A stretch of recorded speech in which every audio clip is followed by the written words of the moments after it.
Ang sakit po ay endometrial cancer figure 2. Ako po ay na-diagnose noong October 10, 2008. Ito po yung cancer sa dinadaanan ng menstruation. Ako po ay menopausal na dapat ang endometrium glands ko ay kailangan dapat manipis na. Nagpa-diagnose po ako sa isang doktor dito sa Manila.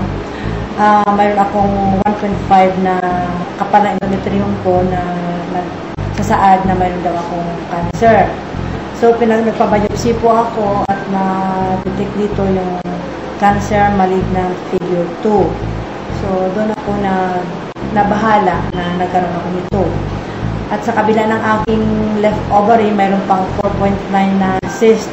Dito naman po sa right, may 1.5 na mayumata.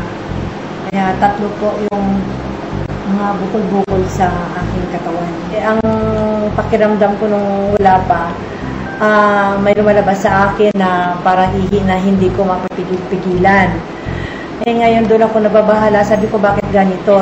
Hindi naman dapat kasi medyo bata pa naman ako, mapigilan ko pa yung pag-ihi ko. Bakit ito hindi ko mapigilan? Yun ang puso kung bakit pumunta ako sa OB-GYN.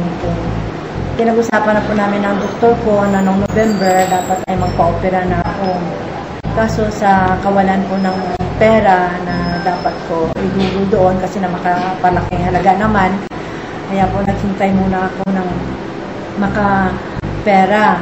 Ngayon, pinuntahan ako ni Dr. Bustos at yung kanyang kapatid at pinipilit ako pumunta dito kina Carey na sabi niya, subukan muna natin mamang yung gamot ni Carey na kung sakaling dito ka gagaling para hindi ka na maoperahan.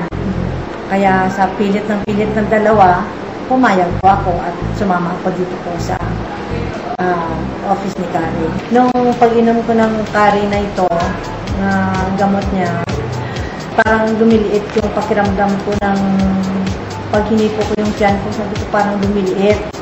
Kaya nang follow up ako for 1 month, nakita ko na yung panliliit niya, yung 4.9 ko naging 3.9 ang labas ng dito ko sa may left side na cyst ko.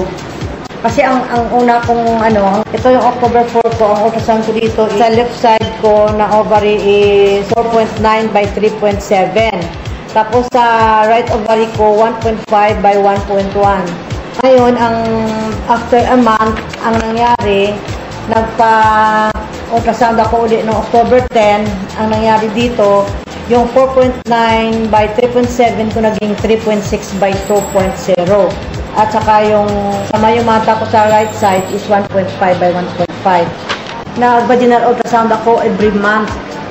O kaya twice a month para lang ma-monitor ko kung totoo ba yung pagliit ng bukol ko o kung anong epekto ng herbal na iniinom ko. Sa katotohanan, dito ko po nalalaman na talaga pong totoo dahil December pa lang po nawala na yung bukol sa left ovary ko po. Ito sa huling resulta ng ultrasound ko po, ang nakita dito sa last ultrasound ko, nakatunayan po na nawala na po yung bukol ko. Kung hanggang ngayon ng herbal, umiinom pa rin ako kasi katunayan, gustong-gusto ko na yon dahil sa pakiramdam ko, dito ako lumalakas. Ito yung herbal na iniinom ko sa araw-araw. Bago ako kumain sa umaga, sa tanghali at sa gabi, iniinom ko to. Dahil ito po ay nagpapalakas sa akin at dito napapatunayan ko na talagang gumaling ako at itutuloy ko na to hanggang sa kayang-kaya kong bilhin, iinom ako dahil ito ang aking food supplement na nagbigay ng lakas.